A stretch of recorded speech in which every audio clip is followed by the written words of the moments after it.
Estamos com máquina de gelo da Everest, automático. Então ele funciona com dois compressores, tá? Dois altecância aqui, o modelo dela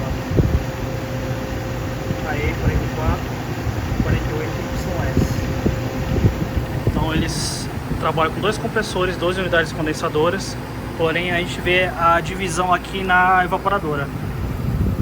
Você vê que o cano onde vai para a evaporadora tem um lado do compressor esquerdo e esse aqui do lado direito. Dá para ver pelo acumulador de líquido aqui e aqui. Então é uma forma única com essa evaporadora aqui.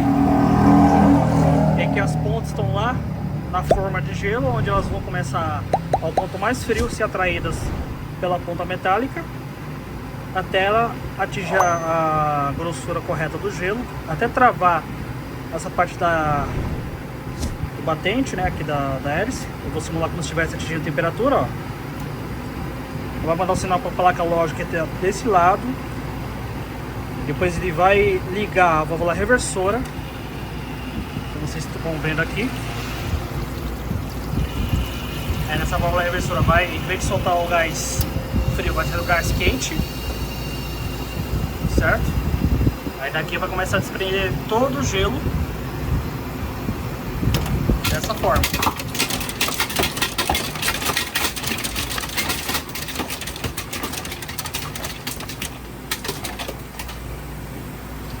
E você tem o gelo, que está exatamente aqui.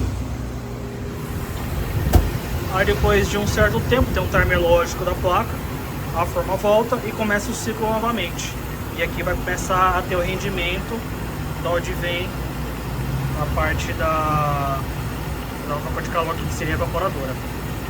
Então é mais ou menos assim que funciona. Basicamente a máquina de gelo, porém esse aqui de alta capacidade. Não sei dizer quantos gelos fazem por dia, mas dá pra ver que é de alta capacidade. Certo? Então ele trabalha com duas evaporadoras em conjunto de dois compressores.